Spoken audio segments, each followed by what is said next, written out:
everybody, what's up? It's Tipping the Scales. I'm LaShayla Shay Dawson. I'm Tania T. Rivers. What's up, Tippers? Tippers. Live episodes in person. Hey. Yeah, y'all can talk back for sure. Like, no fear here. So Atlanta is in the house, huh? ATL? ATL?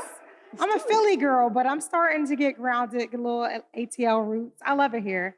I love the culture. It's so diverse. And I love it because for me, like growing up in Philly, it was like just pockets of almost like you didn't really see a lot of people of color like in the affluent neighborhoods. Yeah. And I like Atlanta because it's a mixed bag of everything. Like I like to see how, there are very successful people of color here. And it just makes me excited because it wasn't something that I grew up seeing. So yeah, I love it here in Atlanta. Maybe I should get me a little Atlanta crib, huh? Yeah, you should, definitely. You guys come visit me. Come on, move down here. Man, but today is super special. Actually, this is T. Okay, so just so you guys know, when we do our topics, T comes up with the topics. I'm the creative one. I'm doing the social. I'm doing the posting. I'm doing the concept. Social media is not my jam and at all. T is the deep thinker. She's super deep, and she comes up with most of the topics, all the topics. I mean, I maybe have one sprinkle here and there, but this topic, men should talk, is very dear to her heart. Yeah. T lost a brother. He died by suicide. And so this is why this topic is very important, because men are taught to hold things inside. And our special guests, TJ Smith and Josh Powell, my amazing friends, I have deep conversations with them all the time, but it's literally via text or it's behind closed doors, right? And it's not talked about publicly. And so T, this is a very special topic close to her heart, and I'll let her give a little background on that. But this is why we chose this group of people: Marcus Harding, also Jerron Smith, also very deep individuals that we have side conversations with just about life, about individuals, about emotions, about relationships, everything under the sun. And we're gonna bring this conversation to the forefront to kind of talk about why that is the case, why men don't talk to each other, why we don't talk to each other as women, as men. Yeah. I think too, what's important is that this is kind of start of a series. Like this is something we want to take on the road. We're going to bring it to Philadelphia next and then to LA. But the reason why I came up with this topic, as Shay mentioned, I lost a brother very young due to suicide. And it was something that was just earth shattering for me. I had two brothers and now I have one. They were 2 years apart. Right. My brother's 33 now. So my brother Isaiah, who's no longer here, would have been 35 this year. And it's been 10 years since he's been gone. So to lose him so young was devastating for me. And I remember seeing him kind of struggling. And this is something too that happens in the Black community where it's not as common for Black families to go seek mental health and go see a therapist. And I remember having that conversation with my mom, like, hey, I think he needs to see someone because I can see him deteriorating. And it was, I could see the depression when it started. And at some point, it just got out of control. And I specifically remember speaking with him and I said, hey, we need to get you therapy. And he was just totally against it, struggled. And it was a series of him being in and out of hospitals. And it was just a tough journey.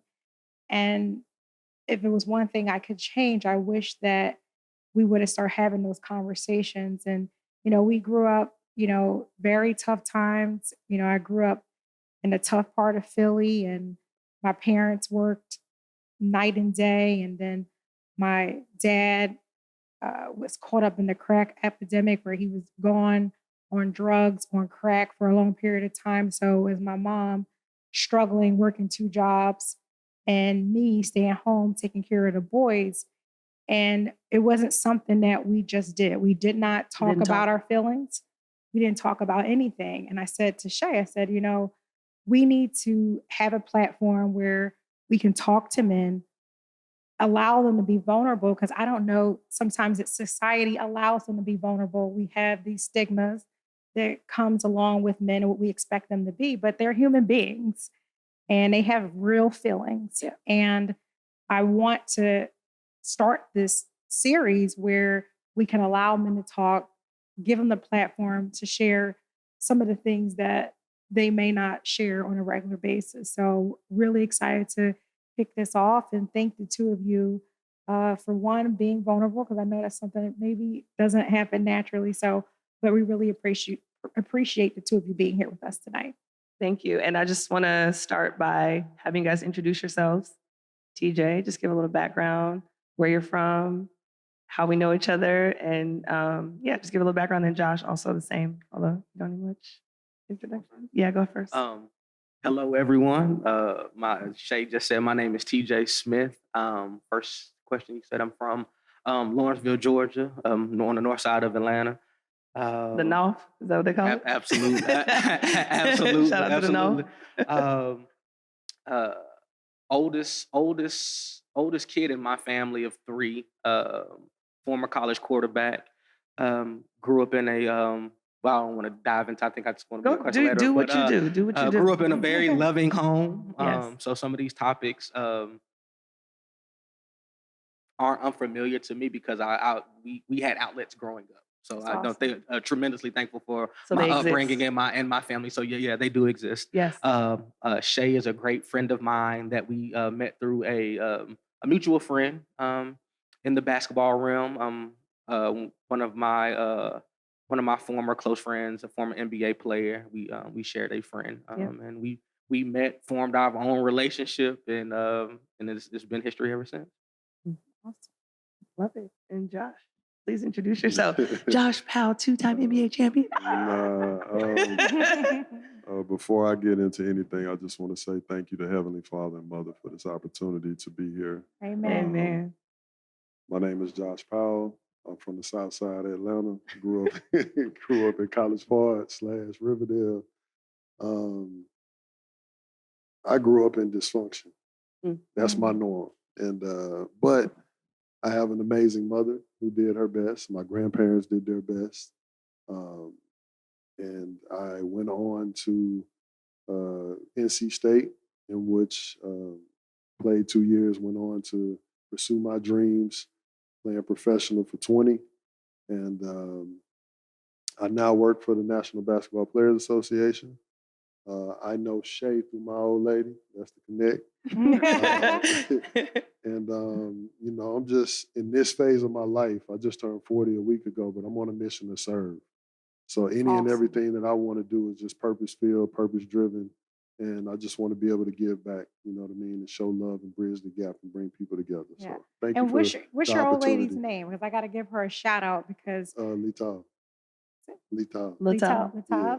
So shout out to Latab because I saw her. She looks Love super you. cute. And Yeah. before you guys move on, I know Josh just shouted out his school. I would be remiss if I did not shout out the illustrious Clark Atlanta University. I apologize. True ATLians on the stage. Yeah.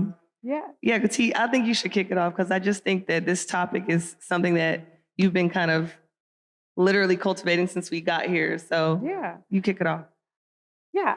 I think one of the first questions I have is I'm not used to what I'm seeing what I've seen in my household was men being afraid of anything or any fears. Like, I just wonder, and that's why my first question is to the two of you is, do you have any fears? And if you do, what are they? And how do you overcome those fears? I really said one, but it's like three. I do that all the time. It's because I'm in HR, I interview. So I was like, do you have any fears? If you do, what are they? And what do you do to overcome them? Well, since you asked a two-for question, I have a two-for answer for Oh, I your love that, two-for TJ. Thank question. you. Growing up, I would say one of my biggest fears growing up matriculating through my youth was to disappoint my parents. I knew how hard they worked to provide and set solid examples and keep solid people around me. So going through my everyday, day-to-day school, athletics, or whatever the case may, just, in the neighborhood or out in public, I was terrified to disappoint my parents. Yeah. That word, that D word, disappointment and I've heard it maybe once or twice. You mess up from time to time or whatever. But I was a kid that didn't get in trouble a lot because I took heed to what was told to me. Girl, I didn't have to.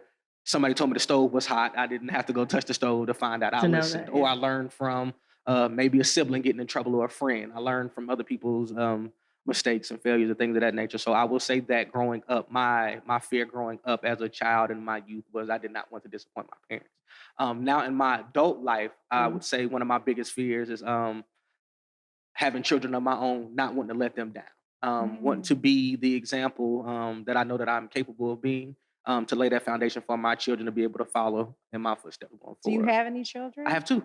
Awesome. I have a 2-year-old that will be 3 tomorrow. Tomorrow, my son, shout out to third to turn 3 tomorrow, and then I have a baby girl named Tegan who just turned 1 in November. Okay, so I think your wife deserves a shout out too for all that hard work she did. Okay, let's give her love. Shout out to my wife, Aderica Smith. I love you, baby. Wish she could have been here tonight. And I love them too because they let us borrow their kids. Me and Nafis, we borrow their kids. Awesome. Okay, so you do have fears, and Yes. and how do you, like, what do you do to balance those fears? Like, especially just in terms of being a father is very difficult, and there's a lot of expectations. I would of say fathers. staying grounded and rooted in my faith. I have Mm. strong faith. I'm a Christian. So staying rooted in my faith and my beliefs and my upbringing. Like I said, my parents and my family and my I come from one of the best villages that you can imagine. Love A that. million play aunties and uncles. I have my real aunties and uncles are the best of all time, and then I have a plethora of play aunties and uncles like we do in our community or whatever. So I staying rooted in my morals, that in my upbringing. That I think that keeps me on the right path to obtain those goals. Great. Appreciate that. Thank you for your willingness Blessings, to be King. vulnerable. That's amazing. All right, Josh. All right, So Josh. what fears do you have, if I any? don't necessarily say it would be a fear, Mm-hmm. but as a kid, my thing was always not being seen. And I think that led into adult life because no matter what effort you give, no matter how hard you can go, no matter what good you can do, a lot of people can just overlook you. And it's like you're not even there. And I think another thing that, again, is not a fear, but for me is that I hope I don't get too tired to the point where I don't want to get back up. I'm used to Gotta falling. unpack that a little bit. I'm used to falling and failing. I'm used, to bumping my head, but I've been having to deal with so many things, a lot of things that I haven't still to this day processed or unpacked. Yeah. But I don't want to get to that point where I'm too tired and then that results in something else. You understand what I'm saying? Yes. Absolutely. So I go through, even still today, I do my work though, but I have a therapist. I do my praying, my writing. Awesome. I do my being present and being still. I go for my walks. I listen to my music. I make sure at least once or twice a day I do something for myself. Yeah. But I still go through my ups and downs, and a lot of times things aren't easy. And then I am tired, but I got a lot of fight in me. Like I ain't never been no quitter. Yeah. So Right. I don't want to get to that point where the fight is too extreme or heavy, where I just say I don't want to get back up. Mhm. And what keeps you motivated? Like, what's that drive? I heard you say about, so I know just being a man of faith, that prayer is real. And I'm sure that that's the glue that holds you together. But what drives you to keep going when sometimes you may want to, when you're tired? Like, what keeps you motivated to keep plugging along? Yeah. Because I know I'm not the only one, and somebody got to be the example. Mm. And I just want to make sure, you know what I mean, as a man, I'm able to uplift, people that look like me, other brothers that look like me, just human beings in general. Or maybe it could be a woman that could be going through it. My mother went through things, but she kept fighting too. So nobody's exempt from experiencing any type of mental health ups and downs or emotional ups and downs because we go through life daily. I think that that's one thing that COVID has shown us, right? It brought out a lot of the ugly in a lot of us. It showed us, the person that we're looking at, the things that we have to deal with and how we have to grow. Yeah. And I just want to hopefully be an example by saying, man, we got to keep moving in love and light and just keep going. I do have a family, I do have kids, I have loved ones and things like that. But I got to make sure I'm doing what I'm doing for me, first and foremost. Yeah. That's the most important person. I feel like a lot of times we forget about that person. You do. And we're so busy being in character and we know how to function and dysfunction. We know how to just keep moving, that we just keep pushing. And that's the thing that sports taught me, which is like the gift and the curse. Because you can get 20, you can get 25, 30, and everybody like, man, he good.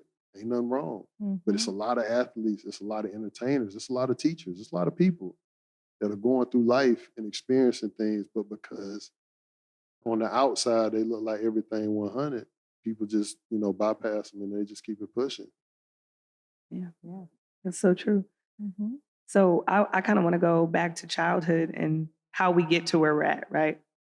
What are some of your early memories of the things that you remember when you're like, as a boy, that you had to like choke that shit up? Like when they say, stop crying, or like, get up, right? And you internalize those things. Like, do you remember some of those moments? Like, are there some of those moments when you're like, I can't show my emotion, I can't show how I'm feeling at the time? Yes, and Yeah. I think that's just in our community as a whole, Yeah. African Americans and then males specifically. Yeah. Not so much for my childhood because we were allowed to, I didn't do too much crying, but we were allowed to. But you can't soak in that. Hey, get it out and go on about your business. You know Yeah. what I mean? You can't just let it harbor and fester or whatever like that, or you can't let it drag out your whole day or the whole week. But definitely. Even from a discipline standpoint, if you messed up, you get your whooping, you cry. All right, that's enough. Tighten up, like you just said, or Right. just your traditional day to day struggles. As a kid, I know it's not that many or whatever, but they absolutely.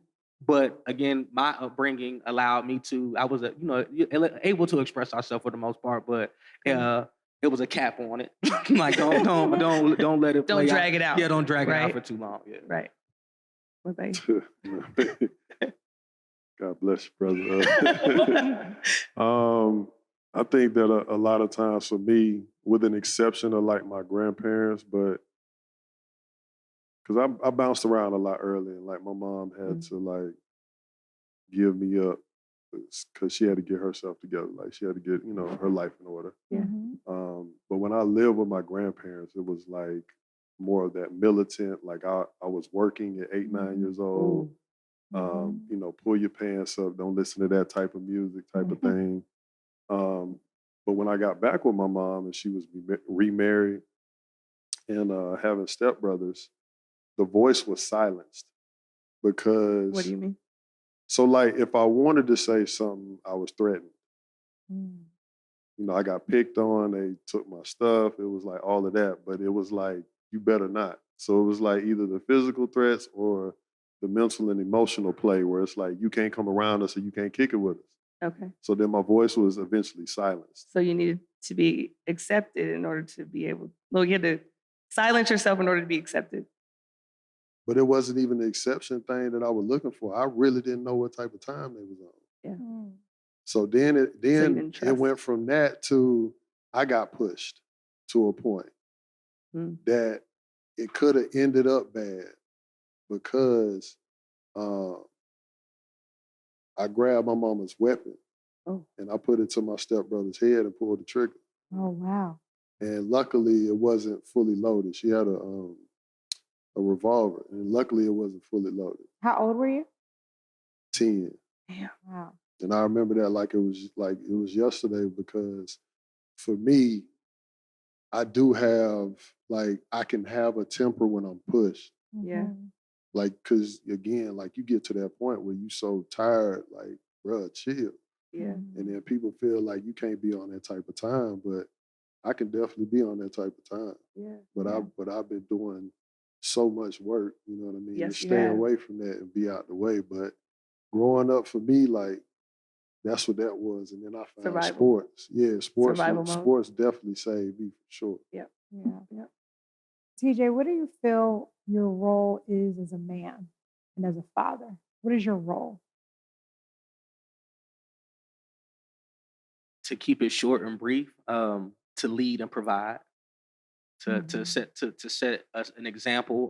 Can you do me a favor, man? Don't keep it short and brief. I need, cause this the platform for that. I need you to go ahead and give us that. to lead and provide, like I said, to lead by example by one in my day-to-day walks.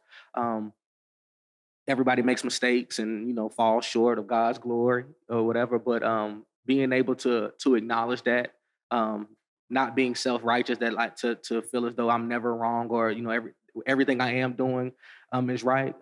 Being open to learning, continue, you know, you're never too old or too young to learn. And then, like I said, leaning on others who are living that same life that you're living, and living it the right way to help you continue to shape and mold yourself. But to go back as far as saying keeping it short, I would just say to lead by example, To lead and provide. to lead and provide. Yeah. Any different insights from you, Josh? Or what is your role as a father, as a man?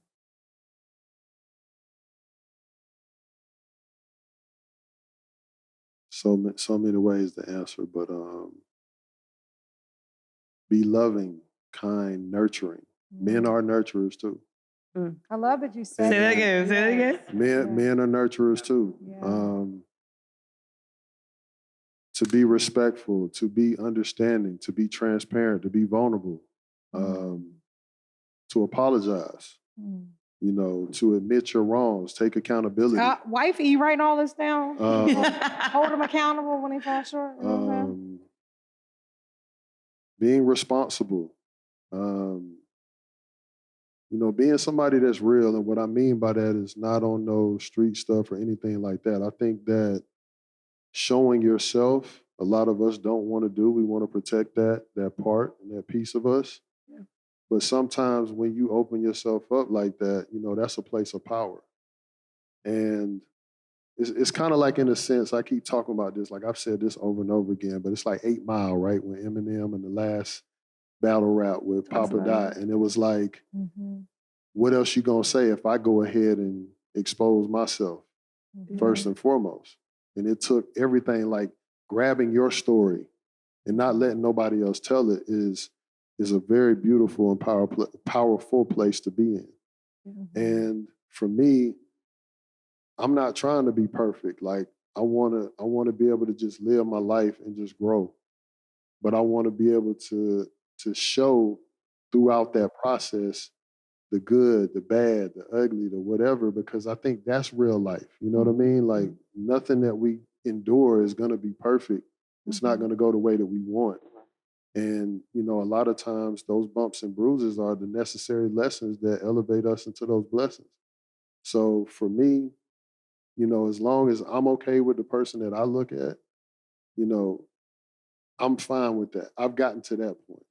And at first, I was trying to kill myself to prove to either someone I loved that I was dating that, hey, I'm this good guy, prove to my kids, you know, I'm a good dad, prove to my teammates something, prove, you know, whatever. And it's like, that's exhausting.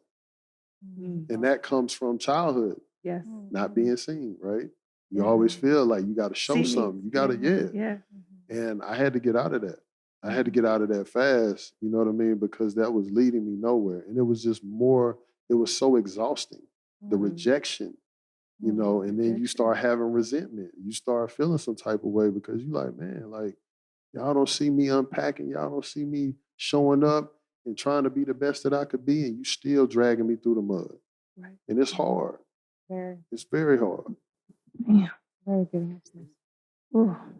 This is Give you great. chills, This is I great. know. So, what do you need? What do you need from your family? What do you need from your spouses? What do you need from people in general? Like, how can we make you feel safe? How can we start to normalize creating safe space? What do men need? What do Black men need? What do people need? What do you need, TJ? What do you need?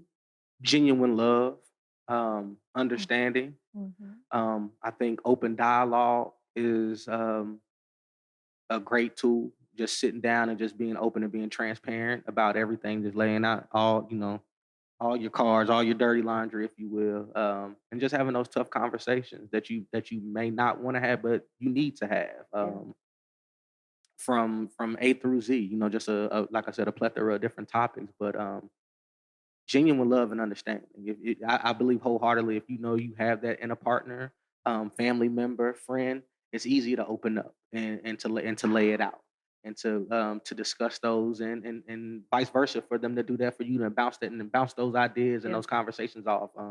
I vividly remember conversation with you years ago, sitting in the Wynn hotel lobby for hours, just open dialogue. Now we might have had been friends for a year or two by that, but I mean, having open, genuine conversation, love life stuff, just open transparency, and You manifested your wife in those moments. I remember you telling me about a girl that you loved, your high school sweetheart. that I worship the ground she That walked you were, on. and we were at a time, in our lives where we were gallivanting all over the world. Like we No, were. but let them know. I hear the ahs in the crowd. I'm speaking on my wife to her at the time, but I wasn't fooling with my wife at the time At all. She was not even, I didn't know her. She wasn't in the picture, and Nothing. And if I can backtrack properly, I don't believe we were even in communication really You at weren't. that time. You weren't. But I was. We were hanging out. We were doing our thing. Yeah. That was the time. Right? That was the time for me. And and then we were talking on the bed, and he's like, man, there's this girl, this woman I'm just in love with. And I'm like, well, what's the problem? What are you doing? Like, and he's just like, man, I'm trying to figure it out. Like, I'm trying to understand where I am, who I am, what I want to do, how I can present myself to her. Because Frederica played at Notre Dame. She's very successful. She won a national championship. She played with Skylar Diggins. Like she was very, very successful. And TJ, we're trying to figure out who we were as professionals in the sports industry. And sometimes men feel like they have to have it all figured out before they say, I want to marry this person, or I want to be with her, or just put themselves out there. And I felt like us being able to talk and me being a trusted woman in your space, like I was able to give you perspective. Getting the opposite sex, right? And a perspective. Exactly. Yeah. And so when I got to your wedding, I was very emotional because I remember you manifesting that. And likewise with you, wanting somebody to hold you down, a genuine, solid man, and you got that now. And God did. So we spoke. God did.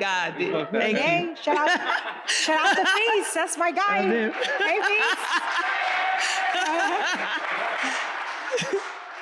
And Josh is smiling. What do you need, King? What do you need? You're so beautiful. You're so deep. You're so watching you work on your healing. What do you need from me? What do you need from us? What do you need from people that you meet? What do you need? If you don't get asked that enough, what do you need? I think for all of us, and this is just my personal opinion, I feel that we need to have a spiritual connection. Absolutely. I think that's the start to where we're supposed to go and how we unpack the person that we're supposed to be. Okay. I think that, and it's not necessarily me per se, because I think that's a part of me being where I'm at. Like, not necessarily a need for me, just wanting to be in a position to serve. Because I think all of us, everybody in this room, we need grace. I feel like it's not enough grace that we show to each other. I feel like so many times we're quick to judge, quick to, want to be upset with someone, quick to, want to, reject someone for some type of reason. And a lot of times we don't even say hey to one another. We don't approach each other. We're not willing to work with each other or build with each other in a true, genuine way in space. And it takes things like this and what you all are doing. Unfortunately, it takes that type of situation to want to create a space like this. But it isn't just enough right? Because here's the dangerous thing.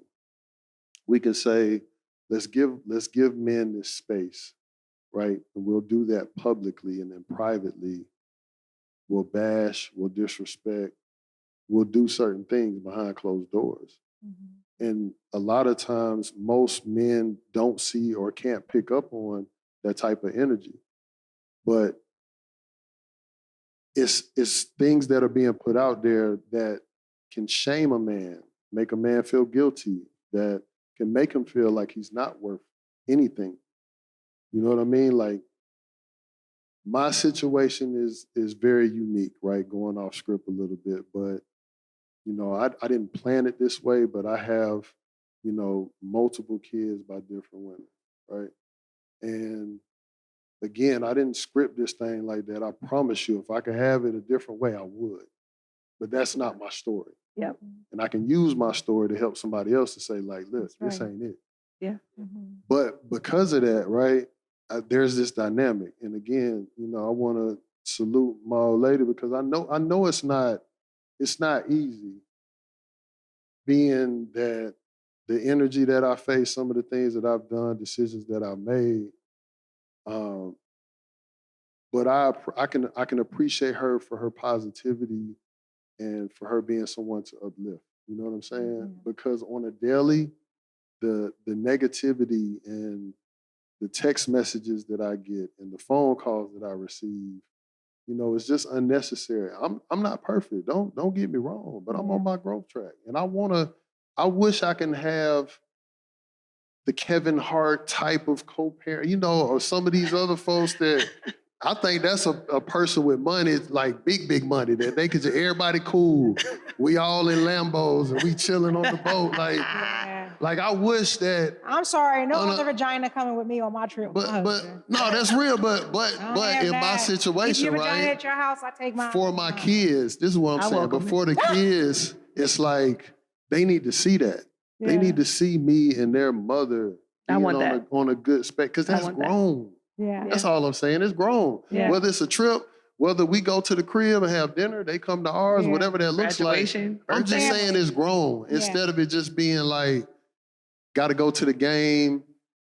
They on the home side. I'm on the away side by the fence. Yeah. Like, no. You should With be your head man, like, and they Yeah. like, bro, you come over here. No, I'm straight. Yeah. I don't even, you know what I'm saying? Like, I just want to be here to support. But I say all that to say, like, it's so many things that we go through as men, so many things that you go through as women, right? Yeah, I'm not sure. here, even though this platform is for us to have a voice, we can't forget about it takes two. That's Like, right. even this conversation, in a sense, is showing you how men and women are supposed to communicate with each other. That's the powerful part about this, like showing respect to somebody, eye contact, little things like that, listening, pausing, taking a break, like things that go on every day that we don't appreciate. Right. Because we have situations, there's a disagreement, first thing we want to do is me. I want to be heard. But that's not a true act of service. If we're trying to resolve a problem, it's us against that problem. Yeah. It's not us against each other. And now things have turned into being like a competitive thing. I've watched other podcasts, I ain't gonna name them, but questions that have been posed like, do men, like, aren't we a better species? Do we even need men? Oh, wow. And we that's- definitely need you guys. And that's people that look like us on this stage, no cap. Mhm. And that's unfortunately where all of this is going. So it's great for us to have a platform, but it's also beautiful for us to show as men, as kings, how we respect our women, how we're Yes. supposed to address them. You know what I'm saying? How we're supposed to listen, because a lot of women, that's a complaint for them. Yeah. Y'all don't listen, Yeah. right? Y'all will talk, but it's like y'all don't listen. Yeah. But we have to show that too. That's a Yeah. part of grace. Like this stuff, I don't mean to be long-winded, but you know what I love mean? it. It could go I on. love it. I think Yeah. it's necessary. Yeah. Well, listen, I know, just want to thank you both, TJ and Josh, for being the first two men to speak to us on our Ever. Men Should Talk series on Tipping the Scales. We appreciate your vulnerability. We appreciate you just opening yourselves up and sharing it with our tippers and tippers. Like, the conversation should not stop here. Continue to talk to men all around you, no matter if it's a significant other, a brother, Yep. your son, a nephew.